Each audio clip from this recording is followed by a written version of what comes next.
Good morning, Gates. Good morning. How y'all doing? Good. So, before I get started, I want to first give honor to Apostle Calvin Johnson and his absence.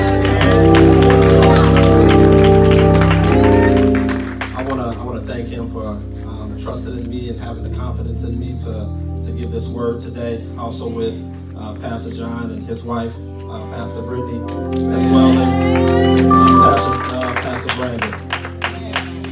So before I get started in my message, I want to set a little ground for it. I'm going to walk you guys through my story, my testimony, my life. But before I do that, I want to put a little asterisk by all of this. It's not to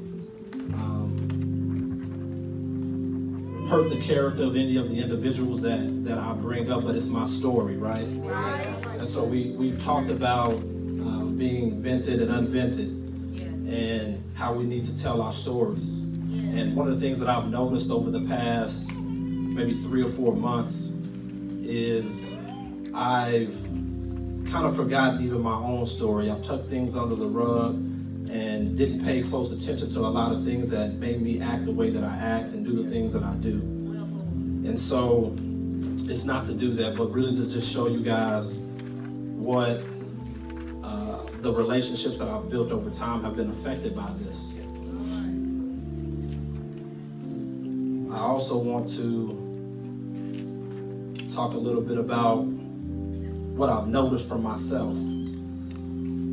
And so about a year and a half ago, somebody extremely close to me that I've known probably for over a decade, he called me up one day and he said, "Hey, what are you doing?" I said, "Just at home." And he said, "I want you to take a ride with me." So I said, "All right." And so we started riding and driving to his lake house. He said, "Why don't you come to my lake house with me?" I said, "All right." He said, "I got some stuff I want to tell you." And so he proceeds to tell me that for a long, long time, he has been a functional alcoholic. And I wonder why he decided to tell me this. And I asked him those questions and he gave me the answers to it. And as I was preparing my message, this came up. God spoke to me about this and how it really pertains to what I've been doing over my life with how I process pain and how I process hurt. And so he describes to me why he became a functional alcoholic and the things that he did to hide it. How he would only pay for it in cash because he didn't want his wife to see it. How after every or before every meeting, he would pop mints to make sure that he wasn't smelling like alcohol. So he would disguise it. And so one of the things that I realized that I've done personally is I've denied the fact that I've been through trauma in my life. Come on here. Like real trauma. So I looked up the definition of trauma. And I want to read that to you guys. It's a deeply distressing or disturbing experience. A psychological or emotional response to an event or an experience that is deeply distressing or disturbing. Come on here. Jesus. And so I started to go back into my history and I started to think, when did I get my first hit of trauma? So I started to walk through that. And so at 9, 10 years old, my mother and my father got a divorce. And I can remember how that affected me.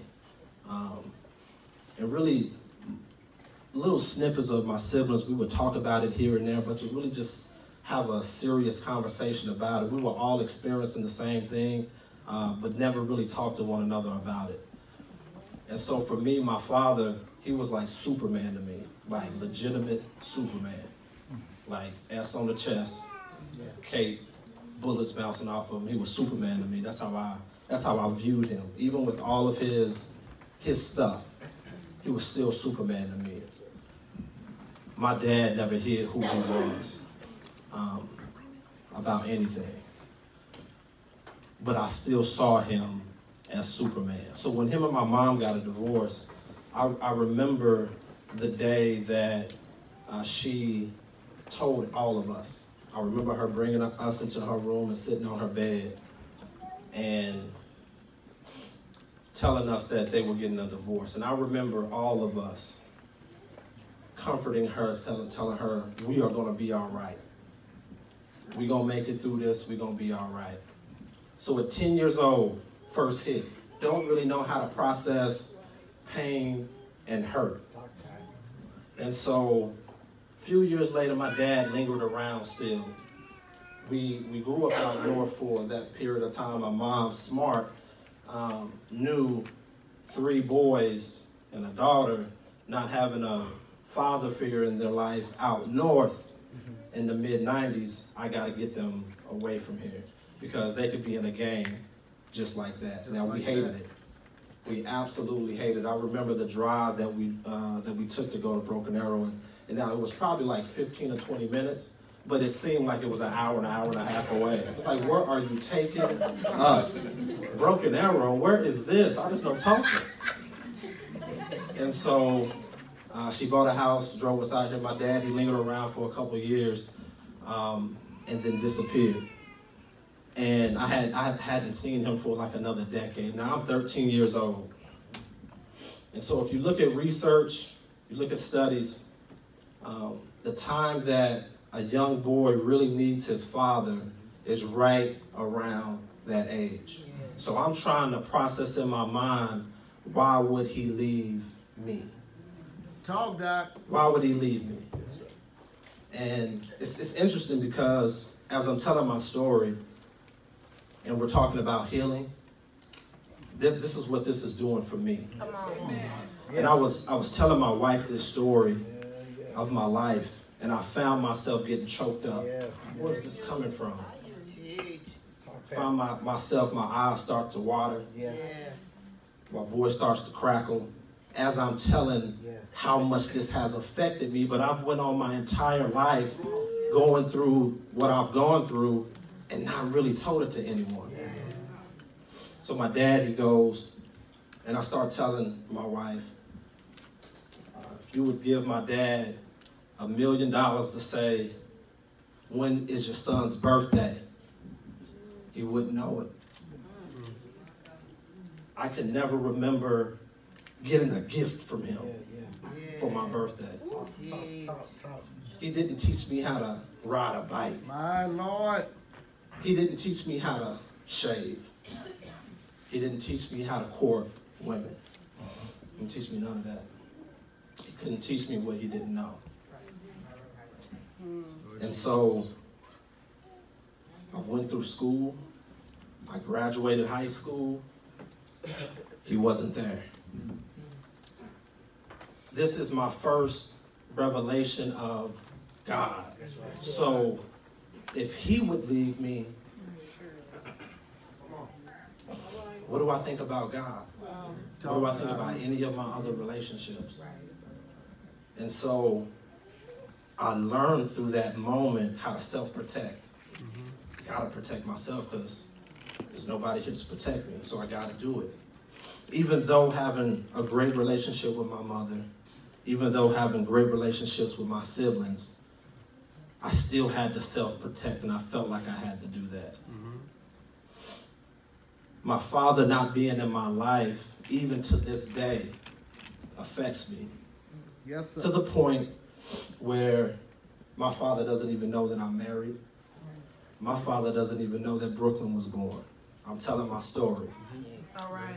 I got his number, didn't pick up the phone to call him. I just had a child, a human being, and my father knows nothing about it. This is how it has affected me to this point. So through my life, I've had broken relationships, and I've tried to get over each one of those relationships with the next relationship. Now, we've been taught here at the Gates that it takes 18 months if you do everything right to get over a relationship. I can stand up here and say, I've never taken 18 months to get over a relationship. And so it's just compounding and compounding Yes, sir. and compounding. And I'm making mistakes after mistakes after mistakes. Lord Jesus. That's good. Broken relationships. It is unnatural for someone to tell another person, I don't want to be with you, and for my response to be whatever. Because I've experienced my father doing that, and I had to have some type of protective mechanism in order to get over that. But it wasn't the right mechanism. It wasn't God. So it was the world's view of how I had to get over this stuff. All my friends growing up, my close friends, they never had their fathers in their life either. So it was just a group of us. That's how we rolled around. How I've dealt with hurt and pain, it's two things. I operate off of a merit system. You do right by me, I do right by you. Yes, sir. That's how I operate. And not saying that it's right. I mean, it's so deep down off inside of me to the point that when I even play basketball, a game, Tell the truth, man. Get free today. that if you do right by me, Help us, Lord. I do right by you. So I got a story to tell. About 18 months ago, playing basketball, I play every Thursday morning. And I brought two of my friends that I work with to come play with me. One of the guys, he's about 6'3", kind of a bigger dude, probably 230, 240. And he was guarding a guy. He shot the ball, he blocked a shot, it fell into my hands. So I'm dribbling down court, going towards a fast break, and don't really have any place to go because there's two people in front of me, so I kind of just stop and keep dribbling. And I see out of the corner of my eye the guy who got his shot blocked running at me full speed. And I'm like, this fool is about to run into me. He's about to bump into me. And so I grab the ball, brace myself, and he just runs into me. Boom. So everybody stops. Like, what's about to happen? Exactly. So one of the older guys comes up to me, and he's like, man, I appreciate you for keeping your head. And in my mind, I'm thinking, you don't know what's about to happen.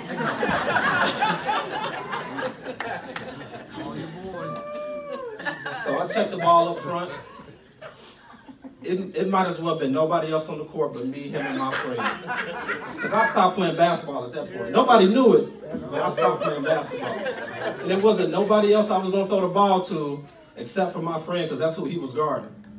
So my friend is coming up to me, I pass him the ball, and just run right into this guy. Boom! Hit him. And looked at him dead in his eye. God bless you. I'm the wrong person to do that with. Now, I think it was last Sunday, Pastor Brandon said, it's just good to be, big, black. He got the deep voice. Ain't nobody gonna mess with him. I'm skinny. God bless you. Right? So you think you can do that to me? It's even a game. You do right by me, Yes. I do right by you. That's my merit system.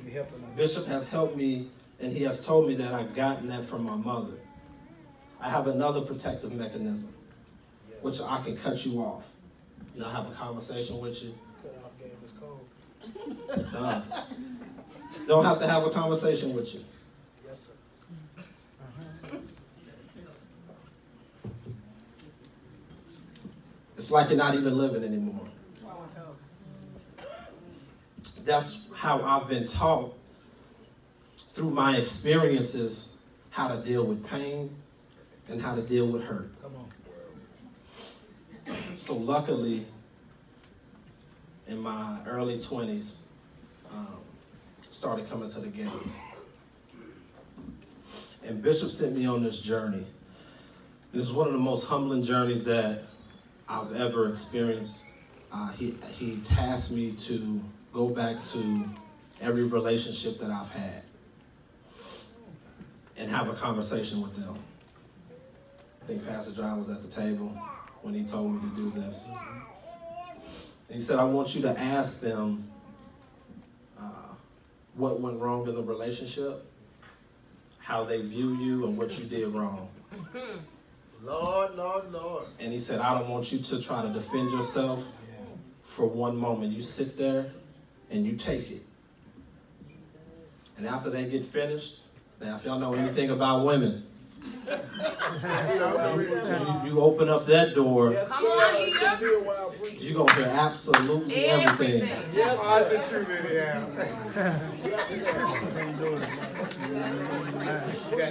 Ain't no lie. And so I did that, and he told me to apologize for my part in it. Jesus. That's good. Extremely humbling.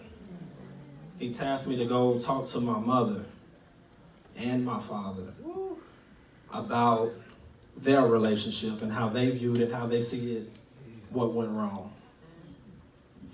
Now, if you've ever had a conversation with your parents and had to do something like that, that is extremely uncomfortable. Extremely uncomfortable. But luckily, they both sat down and had a conversation with me about it.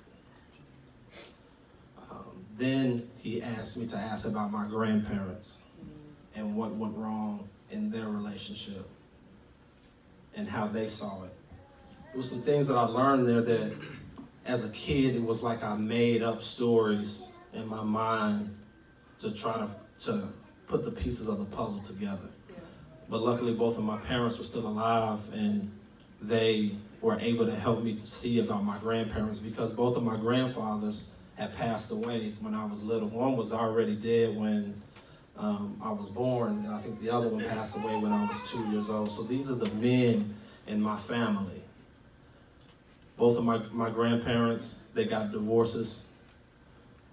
My mother and father got a divorce.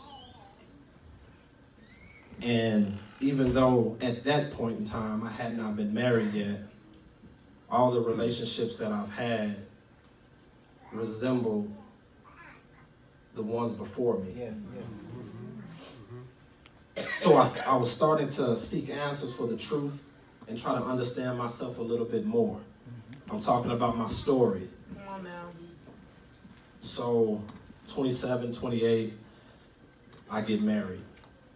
And I get married to Jessica Tate. And it seems like a blink of an eye, we was already divorced.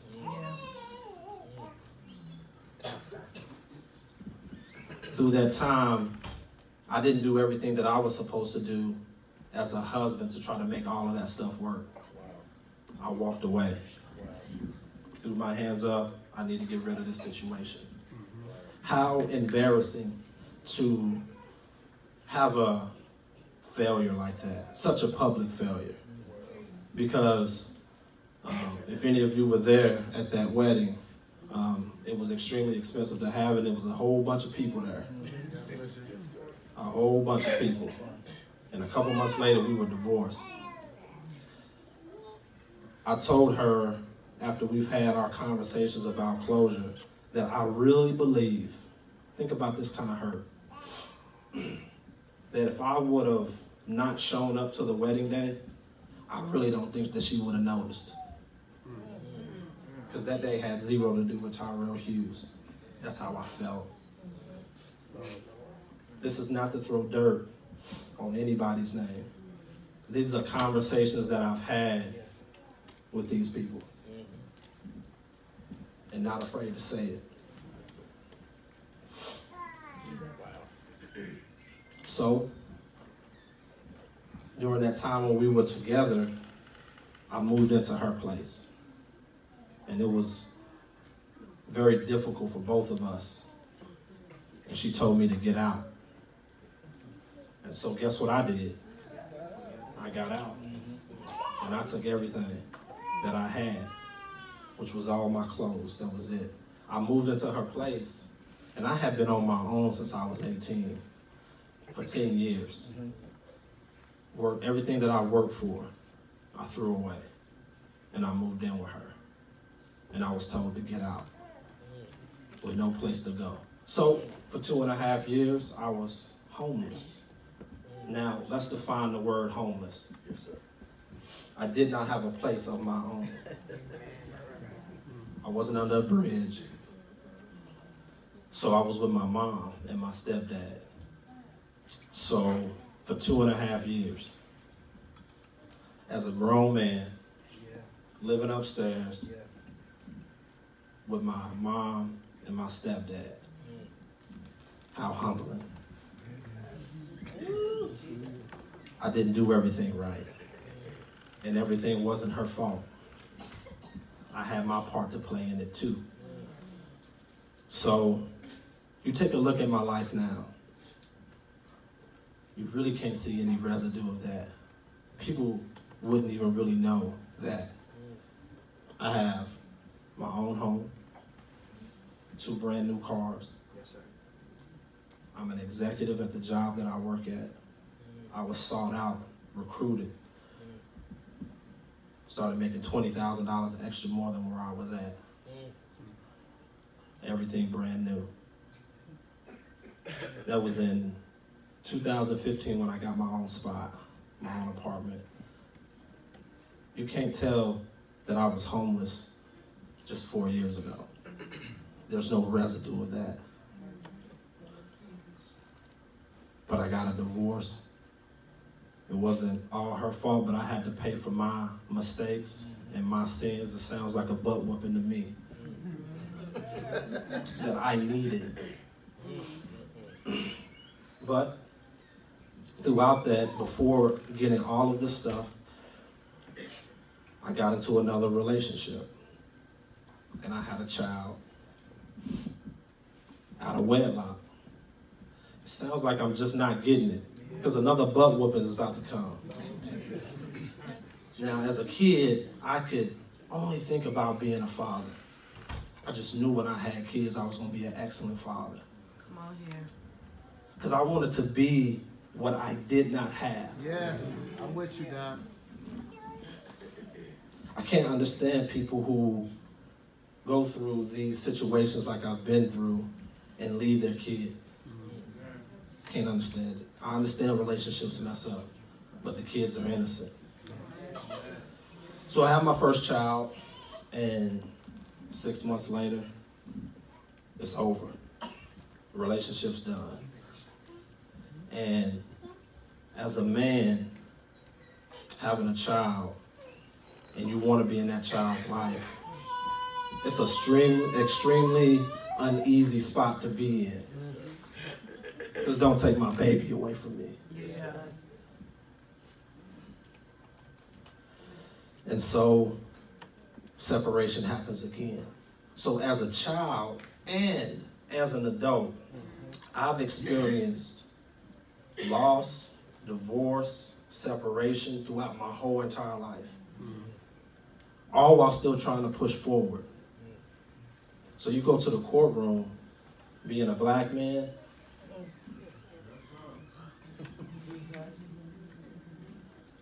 trying to say, at least let me see my baby half the time. Please let me see my baby some of the time. It's very difficult.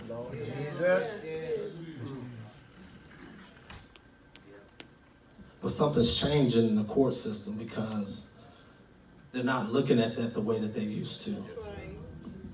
And I thank God for that. This was one of the most difficult times that I've ever had in my life, even barring being homeless for 2.5 years. It was extremely difficult.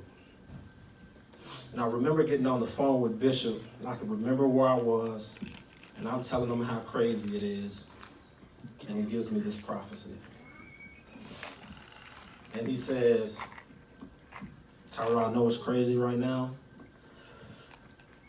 but not too long from now, you're going to be married. You're going to have your own home. You're going to have another child. And Aubrey's still going to be there. Now, if you've ever been going through something so crazy in your life, and somebody gives you a word like that, you can't see it. So that's why it's so important to have people in your life that can see further than you. Because I couldn't see it. But one of the things that I did do right is because I know I can be a fool.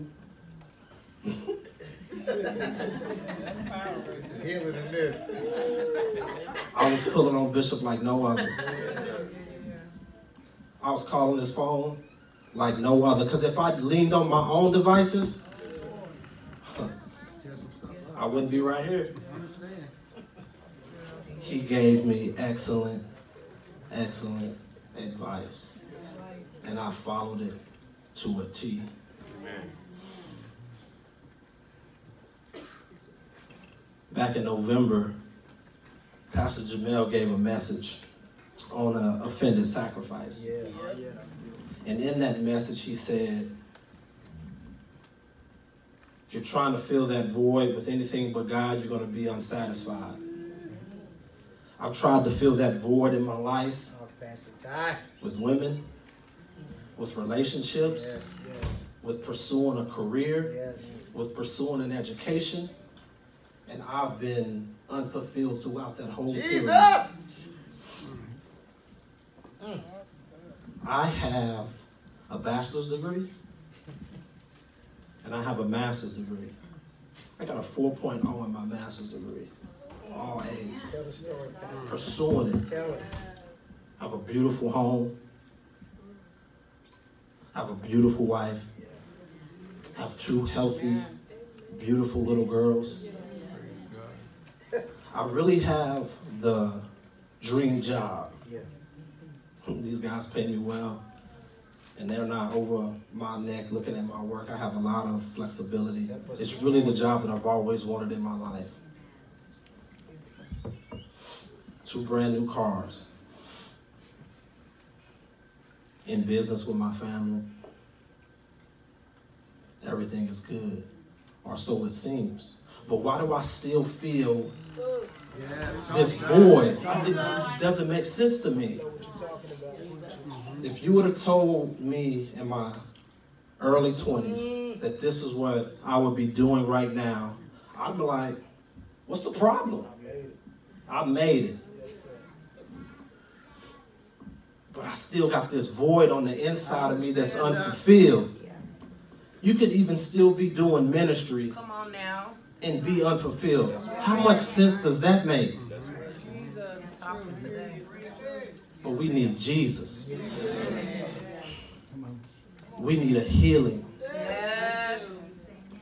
I need a healing. I remember having a conversation with Pastor John, and we were talking about something, and he was like, Tyrell, you need a healing. And in my mind, I'm thinking I'm fine.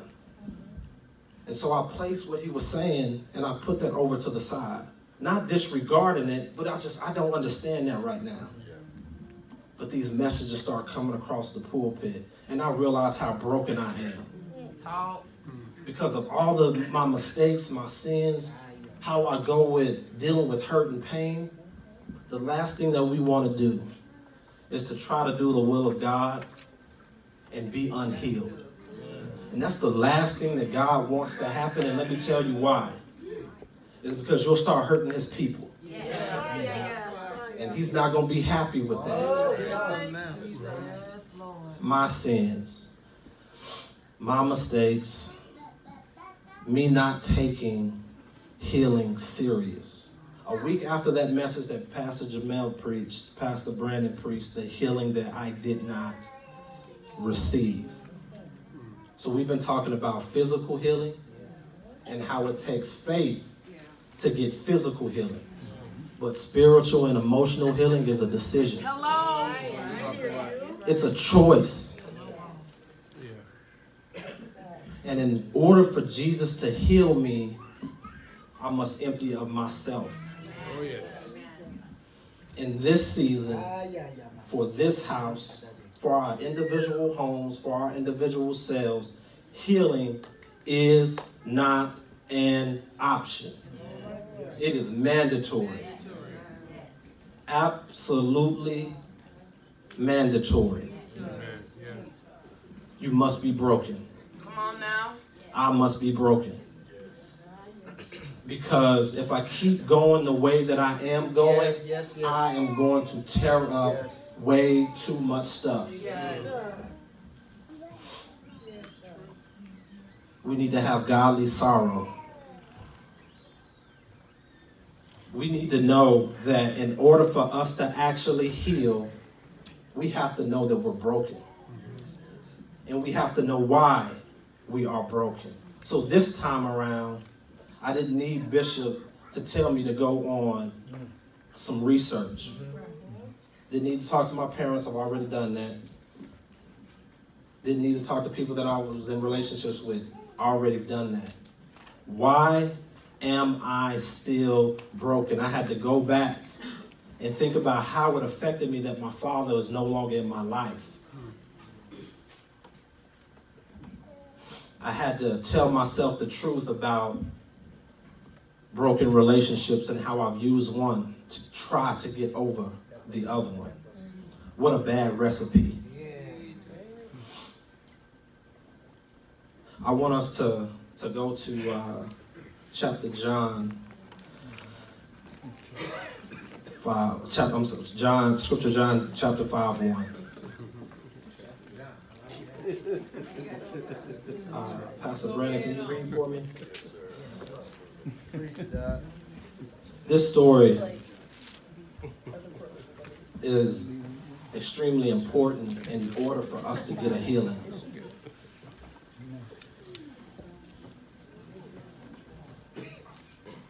Let me know when you're ready.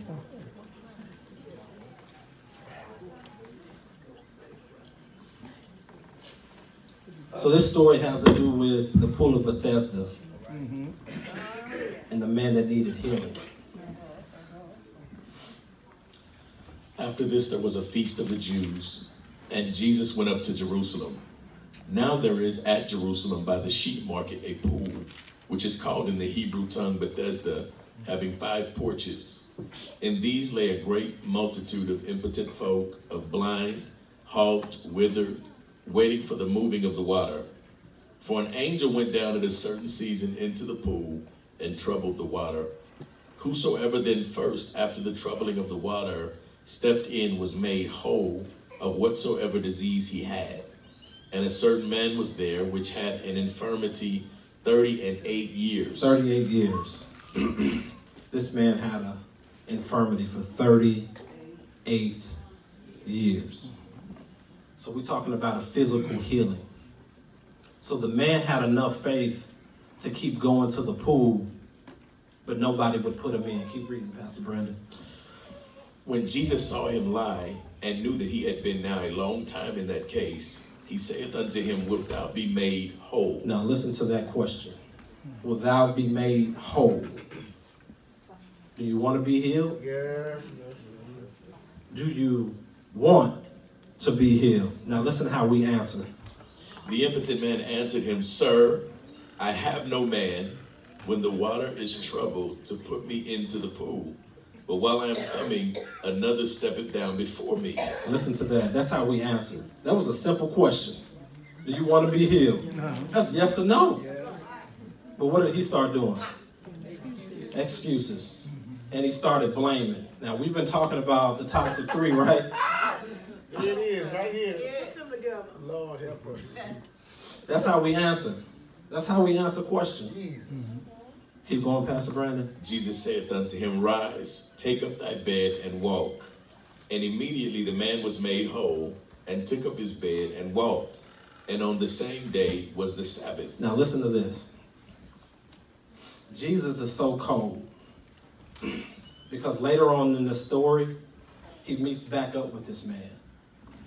Jesus is so cold that he understands that in order for me to get my people to a spiritual place of healing, I first have to heal them physically.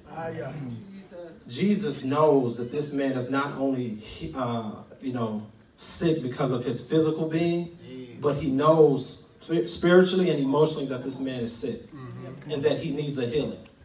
But he doesn't talk about that to him first. He talks about what he's looking at, the outer appearance of him. Because if he starts talking to this man about the spiritual healing that he needs and the sins, that he's not going to get to him. So he has to first heal this within this man. Keep reading. The Jews therefore said unto him that was cured, It is the Sabbath day. It is not lawful for thee to carry thy bed. He answered them, He that made me whole, the same said unto me, take up thy bed and walk. Then asked they him, what man is that which said unto thee, take up thy bed and walk? And he that was healed was not who it was, for Jesus had conveyed himself away, a multitude being in that place. Afterward Jesus findeth him in the temple and said unto him, behold, thou art made whole. Sin no more, lest a worse thing come unto thee. Listen to that. Sin no more. Jesus. He had to first heal him physically to get to him spiritually. So I take a look at my life. And I've went through everything that I've went through. And I have this desire to be in business, to make money, to do well. Before Brooklyn was born, Bishop calls us up here and he talks about our business and how in 18 months it's going to click over 1 million. And the thought that I had was not about the million. That's great. But it was, he ain't forget about me. He didn't leave me. He's still with me. After all that I've done, I don't deserve it. I don't deserve it. I believe that it's going to happen. Yeah. And we're working towards to make that happen. But Jesus knows what he needs to do to get to Tyrell Hughes. Now, what's your story? What's your testimony? He knows what the desires of my heart is. This is everything that I've ever wanted in life. But I need to pursue God more than I pursue anything else. In order to be fulfilled. Can you imagine losing everything and starting from ground zero? Bishop says he's on his 7th comeback. I can't keep doing that. I got to get this thing right and get it right now because there's so many people dependent upon me. Oh yeah. The responsibility, I feel it. So I work. But I'm still unfulfilled. We all need a healing. What area in your life needs that healing? What have you swept under the rug? When's the last time that you've told your story, your testimony, and it brought tears to your eyes because you forgot how it made you feel? That your father didn't teach you how to shave. That he didn't teach you how to drive a car. My mom taught me how to drive a car. And I think Brianna was in the back seat when it happened. And my mom pulled over the neighborhood and we switched seats. And she proceeded to take her left leg and put it over the console while I was learning how to drive. And I said, if this is how you're gonna teach me, you're not gonna teach me. She said, I'm not letting you drive my car unless my leg is over here. So I got out of the car and walked home. This is certain things, man, that a young boy wants his father to teach him. I got out the car and I walked home.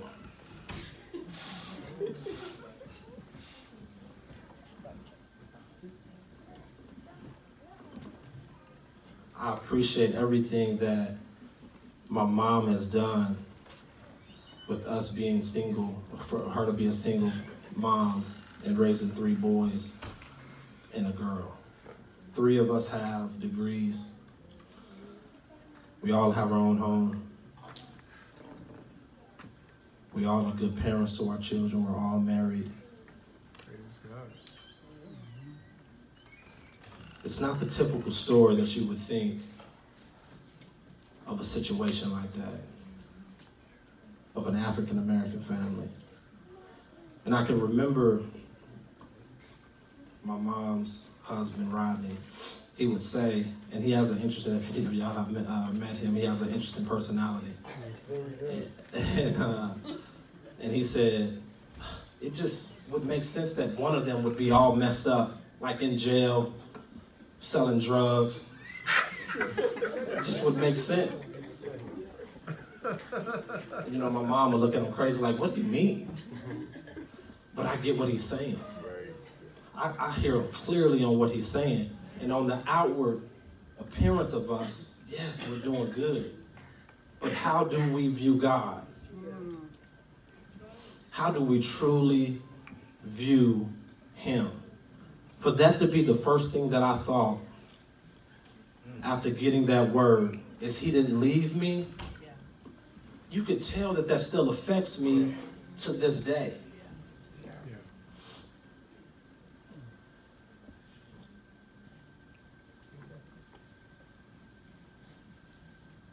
How have you dealt with hurt and pain? Is it through the world's way? Or is it through God's way? The only way that we're going to be able to get through what we feel is through God, through the Holy Ghost, through Jesus. That's where our healing comes from. I have not dotted all my I's, and I have not crossed all my T's. And for me to still get the word that I got is extremely amazing to me. For me to be where I'm at, it's extremely amazing to me. Before I got the job that I got now, it was about a year ago, these guys sought me out, recruited me, hired me, paid me more money, better benefits, more flexibility, everything that I've ever wanted in a job. And through that process, still not giving God everything that I should, still being a part of ministry, but still not keeping God as number one in my life. 6 months later, they eliminated my position at my previous job, where I'm out here clowning around, not doing what I'm supposed to do in God. God still looked out for me. And I'm still saying, you haven't left me. At what point in time do I have to realize that he's always going to be there? He said that if I made my bed in hell, he's still there with me. If I have him, I'm going to be good. My family's going to be good. We've been talking about this being a safe place. And if this isn't a safe place, we have to ask ourselves individually, are we safe? Are you safe? Can you be trusted with sensitive information? Have you been trusted with sensitive information? Have you hurt anyone in this ministry? People are leaving, saying that this is not a safe place. And I disagree. Because without this place, I wouldn't be where I'm at. So if I'm going to be the only person in the seats, then I'm just going to only be the person in the seats. I wouldn't be who I am today, even with all the mess ups that I've had. When I went through the divorce, there was a moment in time where I left the church, so I get it. I get being hurt. And I can stand up here and say that was the dumbest decision that I've made. Because there is no place like the gates of refuge. There's no place There's no place like this place. Trust me, I tried to look. And I was bouncing around from church to church, trying to find something. Nobody worships like the Gates. Nobody. Nobody worships like the Gates. Yes, sir. Nobody prophesies like the Gates. Yes, sir. Nobody speaks in tongues like the Gates. This is my ministry and I'm not going anywhere. That's right, Daddy. We have to be a safe place. And it starts from within. This is a decision that we have to make. I haven't always been a safe place. I've hurt some people. I've hurt some people that I shouldn't have hurt. And so for me, I must repent. Pastor Brandon said, to give an apology is really just justifying your actions. How many times have I apologized? How many times have I said, I'm sorry, and it doesn't mean anything? The best apology is changed behavior. It's changed behavior. I repent for not being the man of God that I should be. This is extremely uncomfortable for me because I'm an introvert. Bless him, Jesus. I can go all day, not talk to a soul, and be perfectly fine. And be perfectly fine. God bless you. I've excelled in life because, and have my success because I knew being an introvert, you're not going to be in leadership anywhere. You have to talk to people. They're not about to pay you all this money not to talk to people and to deal with stupid situations. And I said stupid situations, so I had to deal with some stupid situations at work. With things that just don't matter with people. Arguing over emails. And why'd you answer this email for me? Oh, Lord. Just small stuff. It's real. I can go all day without talking to someone. This is extremely uncomfortable for me to talk about my life because if you know me, if you truly know me, and even if you don't know me, if you just see me in passing, you know that I'm a very private person. I don't do small talk. We ain't talking about the birds. We ain't talking about the weather. Talk to me about what you want to talk to me about and let's keep going. Hello.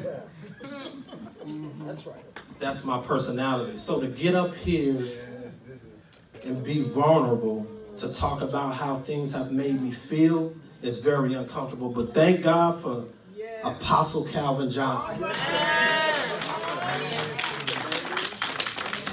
who continues to keep pushing me to talk about how I feel because he knows Tyrell will just keep going and ignore how this is affecting him in his life.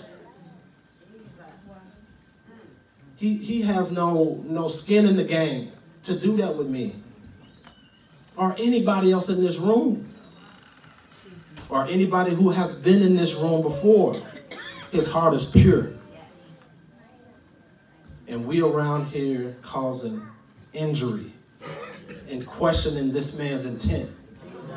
But I would not be where I'm at without the prophecy of that man, without the leadership of that man. I've never gotten mad at him for him telling me something about myself. Not once. Not one time have I threatened to leave the gates because he told me something about myself. I appreciate it. Because I didn't grow up with that. So I seek that out. Hey, this is how I'm looking at this. Am I looking at this wrong? Am I looking at it right? Am I doing the right thing? The vision for my family, because now my oldest daughter is with me 50% of the time, and she's with her mom 50% of the time. And so he talks to me about the vision for my family. And at times I talk to him about being an alien, because who wants for their wife and ex-wives to still be friends and to be in his living room during Thanksgiving and Christmas and sipping tea? I call him an alien because who thinks like that? But it can happen. Because how important is it going to be for my oldest daughter to see her parents working together for her good instead of fighting? Yes, come on. Because I didn't grow up with that. So I'm trying to create this vision, and it's difficult because I've caused some pain, and I got to go through that. It sounds like a butt whooping to me, because I've had this child out of wedlock. God can't forget about that. I knew better. I have to be healed. Come on. We have to be healed. We can't keep going around hurting one another. I can remember early on in my 20s not really wanting to come to church just yet, because I wanted to be different when I came in. But the only way to be different is to come in. You're not going to get right before you come into this place. But for folks like me, this can't look the same as out there. And I can't tell you that it does. I can tell you that it looks very similar. What are we doing different than the people in the outside world? Somebody coming off of the streets and they see how we interact with one another. Is it different? The thing that drew me to the Gates of Refuge was the brotherhood. I loved it. I saw young black men getting married and having families. And I didn't see that where I was growing up at. So it challenged me to look at things a lot differently. What is making us look different? I hope and I pray today that you guys have gotten something from my message. I told God, I said, please, if I'm going to be vulnerable up here, if I'm going to talk about the things that have affected me on a personal level, talk about my story, how my heart is broken, please just let at least one person take a look at themselves and ask, am I broken? Jesus. Do I need a healing? The blueprint to this is to realize that first, then you can do something about it. I love the worship to start this message because we talked about, they were singing about a healing. And I look at that so much differently now because I know that how much I need it and how much I need it on a daily basis. How can someone go through school and excel, go through a career and excel, and still be broken this much on the inside? How can I achieve so much success where I'm at right now and still be broken on the inside and still have a void that's unfulfilled on the inside? Our minds are extremely cold. To be able to hide something like that and still be able to be successful in life. I function the same way as a functional alcoholic, but with trauma. Think about that. In order for someone to be an alcoholic, they must have a denial factor and a tolerance factor to alcohol. So I've become tolerant to trauma. Come on. That's become normal to me, to where I get hit and I keep moving, not really understanding the effects that it has on me in my life. A functional alcoholic can achieve so much success. The guy that I was mentioning to you about, he's a millionaire. Extremely successful, has a ton of influence, and you would have never guessed it. Or you just would have never guessed it. That's how cold he was with hiding what he was hiding. A functional alcoholic, but with trauma. So just imagine where I would be if when I first came to the gates, I took healing serious. Imagine where my family would be. Yes. Oh, God. Imagine where my life would be. The conversations, the influence that I would have. I think about where this ministry would be. Because I have a desire to give millions of dollars away to this ministry. Because I believe in what we're doing here. The thing that made me stay here was the vision. Giving cars away, paying for scholarships. We don't talk about that much because we're dealing with such small things. Things that don't matter. Why is Tyrell getting to preach on Sunday? Trust me, I don't want to be up here.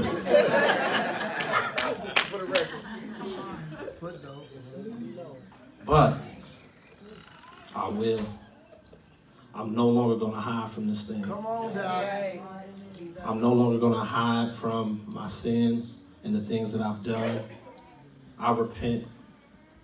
I'm going to move forward, but I'm going to do it right. I hope that this message has put a question mark on how you've been doing things.